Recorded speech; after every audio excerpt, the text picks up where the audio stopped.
Salam sejahtera diucapkan kepada Dr. Saimi bin Bujang. Saya Amanda Zibori Anak Amban dari AD Muhammad 83A. Pada hari ini saya ingin membuat pembentangan bertajuk Hak Non-Muslim di dalam negara Islam. Seperti yang kita sedia maklum, Islam adalah antara agama yang terawal dan terbesar di dunia. Pada abad ke-7, Islam telah disebarkan di Tanah Melayu dari segi ekonomi, iaitu melalui perdagangan.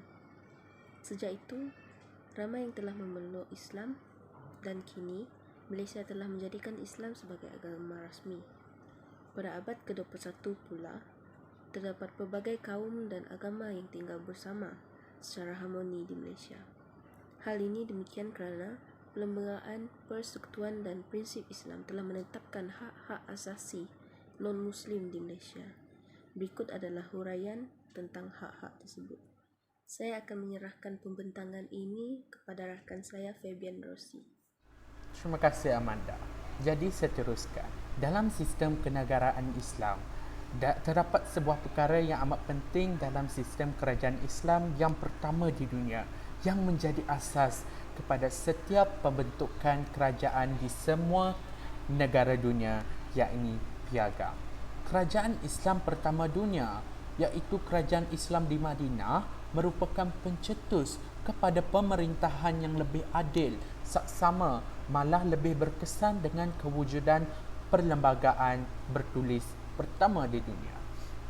Seiring dengan cetusan manfaat dari kewujudan piagam Madinah yang sempurna itu, kemunculan negara-negara baru Islam pada abad ke-20 sudah mulai membentuk konstitusinya yang tersendiri.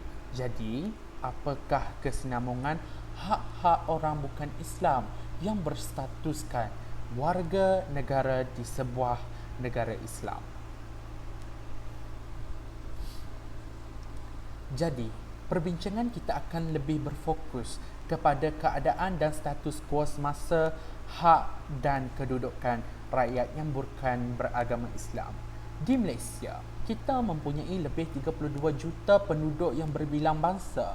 Oleh disebabkan Malaysia sebuah negara Islam yang majmuk dari segi bangsa, agama, undang-undang dan perlembagaan Malaysia perlulah disesuaikan dengan norma masyarakat yang majmuk dengan masih bersandarkan agama Islam sebagai asas kepada perlembagaan Malaysia.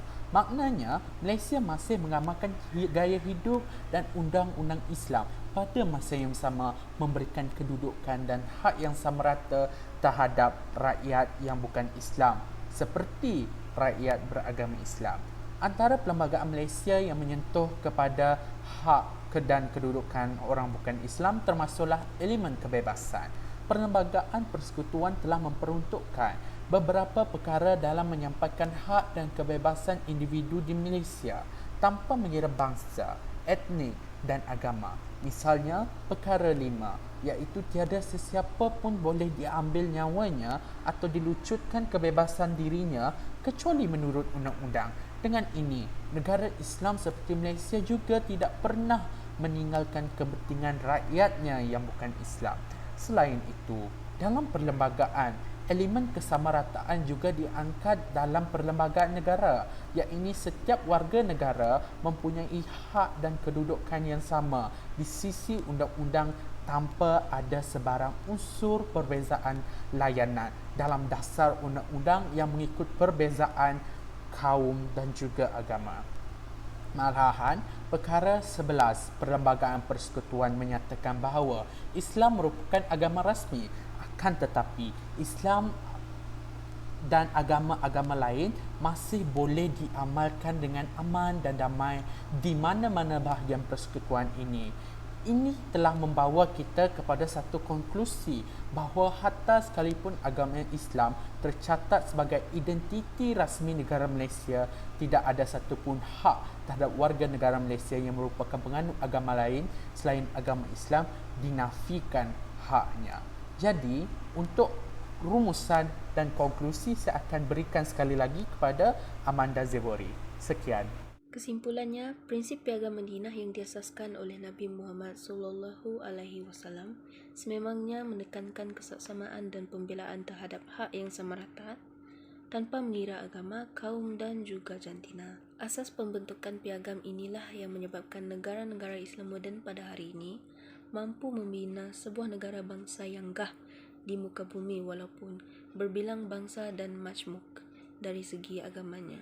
Tanpa asas dan panduan oleh Piagam Madinah yang berlandaskan Al-Quran, mustahil untuk penduduk berbilang agama untuk hidup dalam keadaan harmoni dan damai di negara Islam. Oleh itu, adalah lebih baik untuk kerajaan menitik beratkan lagi prinsip yang tertera di Piagam Madinah untuk disemai dalam pembentukan sebuah kerajaan yang mampu menegakkan syiar Islam dan pada masa yang sama mengangkat nilai kesaksamaan terhadap individu bukan Islam di negara Islam. Jika perkara ini tidak dilaksanakan, maka syiar Islam gagal untuk ditegakkan. Malahan, keharmonian sebuah negara Islam yang majmuk dari bangsa dan kaum juga gagal untuk direalisasikan. Sekian sahaja pembentangan kami. Terima kasih.